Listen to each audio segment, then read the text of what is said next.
Hallo, Hi, jury Leon. Funke. Hallo. Hi. Hi. Leon, hi. Welkom. Nou, jullie gaan pitchen voor onze jury. We gaan het hebben over voetbal, amateurvoetbal. Ja. Laten we even testen hoe het zit bij onze jury qua voetballiefde. John, jouw favoriete club? Zit je bij mij helemaal verkeerd. Wij moeten ze erop attenderen als zeg maar de wereldkampioenschappen er zijn. Ik krijg dat helemaal niet mee. Ik zit in het kamp van John. Het doet me allemaal niet veel, dus uit chauvinistische gronden dan maar MVV. Maar verder kom ik niet. Ik vrees dat je ze echt op een ondernemershart moet gaan aanspreken, zo te horen. Nou, ik denk dat dat wel gaat lukken. Oké. Nou, je hebt 1 minuut om te pitchen voor onze jury. De minuut gaat nu in. Oké. In een land waar voetbal volkssport nummer 1 is en het social media gebruik behoort tot de mondiale top, was het tot voor kort niet mogelijk om het amateurvoetbal live te volgen. Met de geboorte van Amatweet komt hier een verandering in. Een primeur in het amateurvoetbal, zo komt in het AD. Terwijl Spits rapte over een service waarvan we al jarenlang droomden. Amatweet maakt gebruik van de kracht van het publiek, waarbij Twitter een prominente rol vertolkt. Door gebruik te maken van onze speciale Amatweet filter worden alle competities real-time en live overzichtelijk op onze site gefilterd.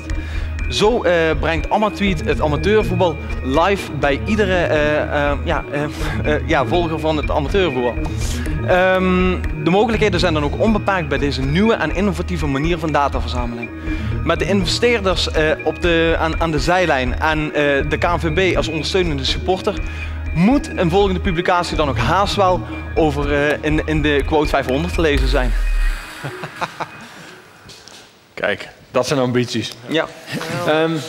Maar het gaat toch vooral om de uitslagen. En die kun je toch gewoon ook bij L1 op teletext of zo bekijken? Wij willen iets meer bieden dan alleen de uitslagen. Wij willen juist dat mensen kunnen berichten over gebeurtenissen in het amateurvoetbal. Heb je het dan over de top van het amateurvoetbal of ook over Oceaan? Nee, we maken het mogelijk voor ieder standaard elftal. Een standaard elftal is een eerste elftal van een amateurclub. En wij maken het mogelijk om over die standaard elftallen te twitteren. Want op zondagmiddag en op zaterdagmiddag 2:30 staan er voldoende mensen langs de lijn die geïnteresseerd zijn in de uitslagen van het amateurvoetbal en die ook bereid zijn om die informatie te verschaffen. Peter? Ik denk best dat je daar vanuit het verenigingsleven dat je ook wil weten wat de buurclubs en dergelijke doen. Dat geloof ik allemaal best. Maar ik weet niet of ik ervoor zou willen betalen. Nou, jij waarschijnlijk niet. Als Ik zeker niet, maar stel dat het in mijn sport zou zijn. Wat kost het? Nee, het is heel gratis de dienst. Het is echt een dienst naar het amateurvoetbal toe.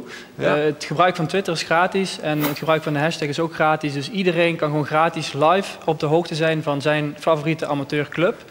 En daarnaast ook kijken wat de concurrenten doet. En daar wordt het interessant voor de verenigingsleven inderdaad. Het mooie van Amatweet is dat wij de 1,1 miljoen leden die de KNVB heeft, direct met elkaar in verbinding brengen. Hoe komen dan de euro's aan de bovenkant? Nou, we hebben verschillende verdienmodellen.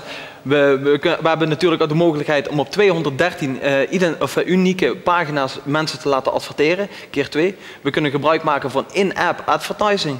Het uiteindelijke doel is om data te gaan verkopen aan grote partners als een Adidas, als een Telegraaf, als een Wegener groep. En daar denken wij een enorme slag mee te kunnen slaan. In deze fase verdienen jullie nog niks? Jullie verkopen dadelijk data? We verdienen op dit moment wel. Gewoon aan de advertenties die we verkopen op de website verdienen we nu als het ware de inkomsten. Ja. Maar daar komen we niet meer in de quote. We komen echt in de quote als wij de data verkopen. Precies. Maar we willen eerst de voorwaarden creëren voor ons concept dat het helemaal waterdicht is alvorens we de publiciteit gaan zoeken. Want wij vinden op het moment dat wij de publiciteit gaan zoeken, dan moet je de gebruiker ook echt wat kunnen bieden. En wij verwachten dat we in januari zowel een Facebook, een Android applicatie en een iPhone applicatie kunnen laden. Maar voor je de publiciteit zoekt sta je eerst volledig anoniem alvast in een tv-programma. Ja, absoluut. Dank jullie wel. Goed, dankjewel. Dank je. Zaten er lastige vragen tussen? Nee, want we hebben op eigenlijk elke vraag wel ons antwoord klaar. Dit model staat, hier geloven wij in. En ja, dit gaat gewoon in de toekomst heel groot worden.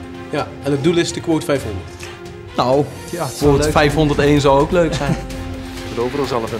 Ik geloof er zelf in? Ja, Ja. geen twijfel over staan. Nou ja, en er zal vast ook interesse zijn. En die behoefte wordt nu niet voorzien, dat klopt. Nee. Ik heb dat zelf ook wel eens proberen uit te zoeken, maar het amateurvoetbal kun je niet goed live volgen. Nou. Dus ze voorzien wel in een behoefte. Ja. De vraag is of er geld mee te verdienen. Ja, de vraag is hoe groot die behoefte is. Ja. Ja.